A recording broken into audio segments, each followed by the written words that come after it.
E não é que John Textor respondeu ao Mauro César Pereira, é isso mesmo, depois de um comentário de Mauro César lá na Jovem Pan, pavoroso, um comentário que tem toda uma lógica por trás, que eu vou tentar explicar aqui hoje, que muita gente sabe, muita gente comenta nos bastidores, mas que não é falada por puro corporativismo, né? Não é inteligente de algumas pessoas, mas a gente aqui faz um negócio meio independente. Eu não tenho muita pretensão de trabalhar na Jovem Pan, entendeu? E se um dia trabalhar com o Mauro em qualquer outro veículo, eu caguei também, porque não tenho medo do Mauro como muita gente na mídia tem. Muita gente tem. É só você ver os grandes debates do Mauro com seus companheiros de todos os programas. Se abaixa muito a orelha para ele. Enfim, eu acho que eu não duraria nesses programas, porque eu acho que também o Mauro pediria minha cabeça, né? Quando ele encontra um debatedor à sua altura, eu acho que ele não consegue aguentar, ele acaba correndo. Podem ver, no segundo programa que o PVC participou lá do Posse de Bola, teve uma discussão forte entre ele e o Mauro César. O PVC nunca mais apareceu no Posse de Bola. O PVC que foi anunciado no Posse de Bola com polpas, com louros, etc. Maravilhosamente. Chegou lá, discutiu com o Mauro, feio, tem essa discussão na internet aí. E nunca mais apareceu no programa. Por que será? O PVC pediu para sair, o Mauro pediu para que o PVC deixasse para a direção, para que ou ele ou eu, ninguém sabe, não tenho essa informação. Mas o que é fato ele convive com pessoas que abaixam a orelha para ele, né? Então existe tudo isso, existe um medo de Mauro César na imprensa, medo esse que eu nunca tive, sempre falei o que eu penso com respeito, sem atacar a pessoa e sim as opiniões profissionais. Pois bem, Mauro César que soltou mais um comentário horroroso de cabo a rabo lá na Jovem Pan, um comentário assim... Ele não gosta que chame ele de clubista, mas ele é o jornalista mais clubista e estrategicamente falando do Brasil, desde um tempo para cá, desde que assumiu o seu time de coração, tudo que ele vem fazendo é mais próximo de uma assessoria de imprensa velada de um clube do que jornalismo. Essa é minha opinião. Discorde você se você quiser, mas eu não tenho papas à língua para falar a respeito disso, porque eu não devo nada para o Mauro, nunca me deu R$1 e se me desse eu devolveria. Então é isso. Vamos ao comentário do Mauro aqui, depois a gente fala sobre a resposta do John Textor, mas vamos acompanhar de cabo a rabo o que o Mauro falou lá na Jovem Pan. Deixa eu até colocar meu fone aqui e a gente vai discutindo junto. Aqui. Deixa eu colocar bem no comecinho para não perder nada. Defensável do Luiz Henrique. Todo respeito ao Luiz Henrique, a bola era defensável. Agora, um detalhe, você fala, joga no Brasil por conta dessa fantasia que é a SAF no futebol brasileiro. O time tem uma dívida colossal, o clube, né? Aí, de repente, vem um cara, compra, não precisa quitar a dívida do clube e sai contratando o jogador. Aí o contrato é daqui, tem vários clubes, é dono de clube aqui, clube acolá, não sei o quê. É isso. Porque em condições normais, os dois jogariam lá fora, né? Estariam ainda jogando lá fora. Chegaram há pouquíssimo tempo, justamente por conta dessa situação. Então, a única coisa que eu discordo de você é isso aí, essa coisa, os jogam no Brasil, mas é uma coisa meio fantasiosa a presença de certos jogadores. Estão no Brasil. Né? Estão, jogador de SAF. Que o Botafogo ia contratar esses caras, se não fosse SAF, nunca ia contratar. Então, assim, é uma realidade paralela. O futebol brasileiro, na verdade, não teria condições de tê-los, ou esse clube não teria condições de tê-los. Defensável. Bom, vamos lá, vamos pausadamente assistir os trechos dos quais eu discordo e a gente vai falando, tá? Do Luiz Henrique. Todo respeito ao Luiz Henrique, a bola era defensável. Agora, um detalhe, você fala, joga no Brasil por conta dessa fantasia que é a SAF no futebol brasileiro. Aqui, eu queria pontuar o seguinte, essa fantasia que é a SAF no futebol brasileiro, ele diz, tá? Beleza. O que ele quer dizer com isso? Porque do jeito que ele fala aqui, me parece que é um negócio que está acontecendo agora e que daqui a pouco vai todo mundo embora. O Grupo City vai falar, que Brasil, cacete, eu vou embora, isso aqui deu errado, não deu nada certo do meu plano. O Texto vai falar, meu, tchau, vou embora daqui, o Brasil não serve para nada. O Pedrinho lá do Cruzeiro vai vender o Cruzeiro. Porque, assim, a minha visão de mercado é completamente diferente. Eu acho que a SAF veio para ficar. E eu acho que no futuro, daqui 5, 10 anos, a gente vai ter mais clubes SAFs do que a gente tem agora. E não menos. Em primeira divisão de Campeonato Brasileiro, tá? É a minha visão. Aqui o Mauro tenta transparecer, pelo menos me transparece, que ele tá falando de algo como se fosse parecido quando a gente olha para a cogestão entre Parmalat e Palmeiras, que aquilo foi uma fantasia. Uma cogestão que deu um monte de título, a Parmalat foi embora, deixou o Palmeiras a ver navios, o Palmeiras caiu para a segunda divisão. Não me parece algo parecido aqui. Não me parece algo parecido como foi Hicks Mills, Banco Excel, Unimed no Fluminense, Hicks Mills e Excel no Corinthians e depois MSI no Corinthians. Aquilo tudo era uma grandíssima fantasia. A SAF não. A SAF é uma lei federal. Os clubes mudaram as suas instituições, deixaram de ser associações sem fins lucrativos e se transformaram em sociedades anônimas do futebol. E me parece que é uma mudança que veio para ficar e que é uma mudança que vem para melhorar o futebol brasileiro. Então eu queria entender o que ele quer dizer com uma situação fantasiosa. Eu queria entender e ele não argumenta nesse sentido. Para mim é só bravata, tá? Sigamos aqui. O time tem uma dívida colossal, o clube, né? Aí de repente vem um cara, compra, não precisa quitar a dívida do clube. Isso é mentira, tá? Isso é mentira, porque dentro dos contratos de todos os times que viraram SAF, a dívida é inclusive abatida do valor que o dono paga, porque ele tem como obrigação lidar daquele passivo. Inclusive a própria lei da SAF estipula regras para que esse passivo sejam pagos. A regra número 1 para que os clubes deixem de ser sociedades sem fins lucrativos e se tornem SAF é que eles paguem os seus respectivos credores. E já saiu várias matérias por aí falando que a dívida do Botafogo, muito boa parte dela já foi paga. Então isso é mais uma bravata, com uma argumentação fraca e desse caso mentirosa de Mauro César. E sai contratando jogador. Aí o contrato é daqui, tem vários clubes, é dono de clube daqui, clube acolá, não sei o quê. É isso. Porque em condições normais, os dois jogariam lá fora, né? O que são em condições normais? Em condições normais, para ele, é o Flamengo, que tem a maior torcida, contratando quem quiser, todo mundo, sendo o time mais forte e ninguém competindo com o time dele. A condição normal que o Mauro César quer é essa, que o Botafogo continue escanteado, que o Botafogo não o incomode, que o Botafogo não dê mais de 4-1 no Flamengo, e então ele possa sempre, com o seu time do coração, comemorar títulos todo ano e ver a ruína do futebol brasileiro. É isso, mais uma vez, que transparece o comentário do Mauro. Estariam ainda jogando lá fora. Chegaram há pouquíssimo tempo, justamente por conta dessa situação. Então, a única coisa que eu discordo de você é isso aí. Essa coisa, jogam no Brasil, mas... Eu discordo de você. Jogam no Brasil. Não jogam no Brasil. Não jogam no Brasil. É inacreditável, cara. É uma coisa meio fantasiosa a presença de certos jogadores. Estão no Brasil. Né? Estão, jogadores de SAF. Que... Botafogo ia contratar esses caras se não fosse SAF? Nunca ia contratar. Mas aí eu te pergunto, Mauro. O Manchester City, se não fosse Abu Dhabi, contrataria todos os jogadores que contratou? O Paris Saint-Germain, se não fosse o Qatar, contrataria todos os jogadores que contratou? O Newcastle, se não fosse a Arábia Saudita, contrataria todos os jogadores que contratou?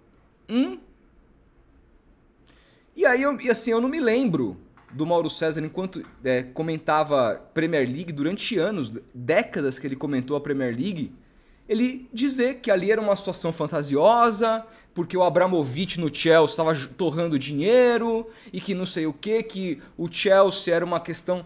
Não, cara. Pelo contrário. Absolutamente o contrário. Ele sempre defendeu o modelo do futebol inglês. Sempre.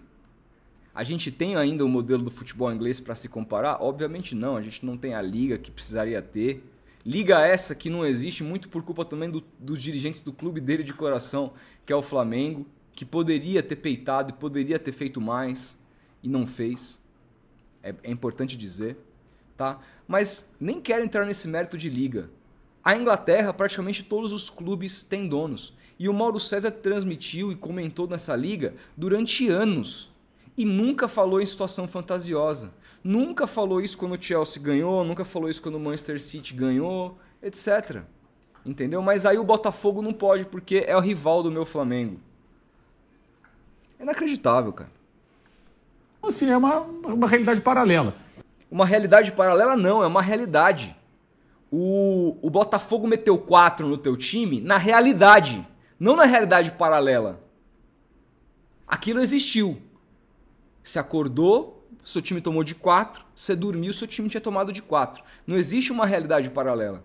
A realidade é que 2 jogadores do Botafogo hoje estão jogando na seleção brasileira e salvaram a seleção brasileira de uma derrota. Custa dizer isso?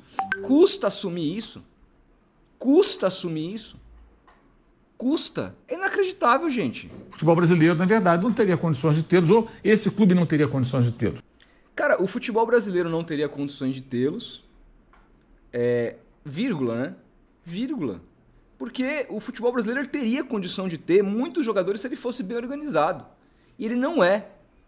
Ele não é. Se a gente, repito, se a gente tivesse uma liga aqui, a gente teria uma, segundo projeções de pessoas sérias, teríamos uma liga muito forte, que poderia brigar por ser quinta, quarta do mundo. Mesmo com a nossa economia, mesmo com a nossa moeda. Então, é mais uma falácia, entendeu? A questão é, a SAF tá aí, veio para ficar, não tem nada de fantasioso. É claro que o processo do Botafogo passa por uma camada de vários clubes, então você não vai ver o Luiz Henrique, o Almada e esses caras que se destacam se aposentar aqui. Servem sim de ponte, é o modelo de negócio do Botafogo. É o modelo de negócio do Botafogo, mas isso não significa que seja uma situação fantasiosa. Muito pelo contrário, porque quando esses jogadores saírem, vão chegar outros certamente muito competentes também, porque também passa pelo modelo de negócio do Textor, manter um Botafogo forte e, para quem duvidava, isso já está mais do que claro. A cada ano o Botafogo tem melhorado. O Botafogo não é uma fantasia, o Botafogo é uma realidade. E aqui, gente, entra numa questão que de modus operandi, sabe? Que é o seguinte... O modus operandi do Mauro César, enquanto comentarista esportivo, se confunde muito com o modus operandi do Flamengo. Eu falei sobre isso aqui numa live, num corte de live algumas semanas atrás, quando eu e Felipe comentamos sobre aquele comentário do diretor do Flamengo, falando do Jorge Jesus, que o Jorge Jesus foi o primeiro técnico campeão brasileiro, primeiro técnico estrangeiro campeão brasileiro, porque antes de 71 aquelas coisas lá não valem absolutamente nada. É óbvio que ele fala assim, o diretor do Flamengo, porque o Flamengo não tem nenhum título de antes de 71. Se tivesse um título, 2 títulos, se ele dissesse a mesma coisa, ele seria cobrado pelos torcedores de dizer, como assim? Você está depreciando os nossos títulos. Uma coisa é a discussão se é Campeonato Brasileiro, se não é, se é Taça Brasil, o que é, como deve ser contabilizado. Essa discussão é importante, tem que ter, etc. Eu tenho a minha opinião, você tem a sua, tá tudo bem. Mas dizer aquelas coisas lá como se não valessem nada é um modus operandi de contra tudo e contra todos que o Flamengo adotou e que para o Flamengo é muito interessante e o Mauro César fez essa leitura. O que acontece, gente? Vamos lá. A minha teoria é a seguinte... O Flamengo, depois que começou a ser injetado muita grana lá, mudou a diretoria, etc., ele percebeu que ele também precisava crescer, não só dentro das 4 linhas, mas ele precisaria crescer como mídia. O Flamengo, e a maneira do Flamengo crescer como mídia, com tanto torcedor que o Flamengo tem, era sabendo o lugar que o Flamengo estava. E nada mais convidativo do que um time que tem a maior torcida do Brasil disparado e tem mais dinheiro para contratar jogadores que todo mundo sonha contratar e não consegue. Tudo isso feito com austeridade financeira. Né? O Flamengo percebeu que junto a isso e junto com os títulos que vieram a partir ali de 2019, com o Jorge Jesus, veio, além de muita firula da imprensa, muito apoio, veio muito ódio. Quem não era Flamengo se tornou anti-Flamengo. Né? E é meio que metade ali. Obviamente que não é essa conta, mas para vocês entenderem. E o Flamengo percebeu que quanto mais odiado ele fosse, mais falado na mídia ele era. Não só pela sua máquina, pelos canais flamenguistas que surgiram ao longo do tempo com muito sucesso, pelas mídias próprias do Flamengo, mas pelo canal daqueles que torcem todos para outros times. Né? Então quando o diretor do Flamengo fala isso, ele está mandando um recado, comentem aí, quero ver o circo pegar fogo, porque vocês vão estar falando do Flamengo, vão estar dando espaço para o Flamengo. O Mauro César, desde que ele assumiu o seu flamenguismo, né, por assim dizer, ele adotou uma estratégia parecida, que é uma estratégia de ser um clubista velado. O que isso quer dizer? Que ele abandonou os preceitos jornalísticos que ele adotava e que permeou o início da carreira dele, que eu considero brilhante. O Mauro César, em determinado momento da carreira, era jornalista esportivo, assim, um comentarista esportivo que eu mais ouvia, mais prestava atenção e mais gostava. E essa não é uma opinião só minha, eu já escutei vários companheiros de profissão, a gente recebe os mais diversos aqui no Tomando Uma, as conversas acontecem fora do ar muitas vezes, e é uma opinião de muita gente, que depois dessa chave que o Mauro César vira, que ele assume o seu flamenguismo, e ele é abraçado, ele percebe que vem consigo muita gente junto nas redes sociais, muito apoio de uma massa escandalosamente gigante, ele percebe que ali há uma fonte de renda incomparável. Incomparável. E aí tudo isso é monetizado através do seu canal do YouTube e através de todos os trabalhos paralelos com que ele faz. Porque ele sabe que tudo que ele fala é reverberado nas redes sociais e que isso gera buzz. E que com esse buzz o seu nome cada vez é mais falado. Então se tornou o modus operandi do Mauro César essa figura, esse personagem, esse flamenguista, clubista, que quando é com o time dele a opinião é uma, e quando é contra o time dele ou contra algum time que esteja incomodando o time dele, a opinião é completamente diferente. Ele nega isso, ele vai morrer negando isso, ele fica louco, ele se revira na cama, porque eu não sei nem se ele se reconhece assim. Mas eu acho que, no fundo, é uma estratégia muito bem pensada dele, porque ele, de burro, o Mauro César não tem nada, ele é um cara inteligentíssimo. O Mauro César, para mim, é o Pablo Marçal do jornalismo esportivo. Ele é o Pablo Marçal. Ele é o cara que entendeu como funciona o algoritmo, ele entendeu como provocar, ele entendeu o tamanho e o alcance dele, e ele entendeu a trupe, o tamanho da trupe que ele tem nas costas. Quantas foram as vezes que em discussões de Twitter o Mauro César respondeu comentários que ele discordava, e aí o que acontecia? A trupe flamenguista ia atacar aquelas pessoas. Teve gente no jornalismo esportivo que simplesmente deixou a sua conta, cancelou a sua conta por causa disso. O Jean Oddi já comentou sobre isso, sobre os Maurominions. Você lembra disso? Procure aí que você vai encontrar esse comentário do Jean Oddi. Porque é um modus operandi do Mauro. Ele não vai lá, muitas vezes ele não vai lá e comenta no comentário da pessoa, ele retuita para que aquilo acesse os seus Maurominions e então aquela pessoa seja atacada por essas pessoas, por essa trupe. Então, tem todo um modus operandi aqui. E nesse caso do Botafogo, especificamente, a estratégia é muito clara. Ele sabe que vai viralizar, ele não tá nem aí para que vão falar que ele é clubista, ele só quer que isso viralize e o nome dele seja mais falado. Falem bem ou falem mal, falem de mim. É essa a estratégia. E essa é uma estratégia milenar. É uma estratégia maquiavélica. É uma estratégia do tempo da Idade da Pedra. Mas que funciona. O que estamos fazendo? Estamos aqui falando sobre o Mauro César. Mas o que eu quero trazer não é só a discussão, porque se ficar sobre só rebater o Mauro César, fica muito raso. A gente tem que trazer o modus operandi do Mauro César. O Mauro César se tornou esse cara que claramente deixou de ser um comentarista sério para se tornar uma espécie de assessor de imprensa do Flamengo. Ele faz parte de programas com muita audiência e esses programas dependem fundamentalmente da figura do Mauro. Eu não tenho a menor dúvida, com todo respeito a todos da mesa do Posse de Bola, que eu adoro. Mas se o Mauro César deixa a mesa, a audiência cai pelo menos pela metade. Cai, porque ele é muito forte. E os caras sabem disso. E eu tenho certeza que muitos ali mais aturam do que gostam. Não tenho a menor dúvida disso. Não vão assumir nunca. Mas não tenho a menor dúvida disso. E a Jovem Pan, mesma coisa. Quando vai buscar o Mauro, pensa nisso. E com isso o Mauro acumula empregos, é um cara que sabe fazer dinheiro como poucos, é um cara que tem muito contato com anunciantes, você vê o canal dele, o tanto de pessoas que ele mete na live, é um cara que entendeu o tamanho dele, entendeu a força de retórica que ele tem e entendeu que se ele adotasse uma estratégia parecida com a estratégia adotada pelo seu clube de coração, que é um contra tudo e contra todos, ele estaria sempre em evidência. E a maior prova disso é isso aqui, que o John Textor vai lá e compartilha, brincando, zoando o Mauro César, blá blá blá, 4-1, mas faz o quê? Dá palco para o Mauro César. É tudo que o Mauro César quer. Você acha que o Mauro César ficou puto com isso aqui? Você acha que ele ficou puto com isso aqui? Eu tenho certeza que ele riu. Porque pra ele é ótimo. É o John Textor, um cara que ele fala sobre o tempo todo, porque hoje está na pauta do futebol brasileiro, sobre os mais diversos assuntos. É o dono do time que é líder do Campeonato Brasileiro. Tá comentando sobre quem? Não é sobre o cara lá do Sport TV, não é sobre o Rodolfo aqui do Futeboteco, não é?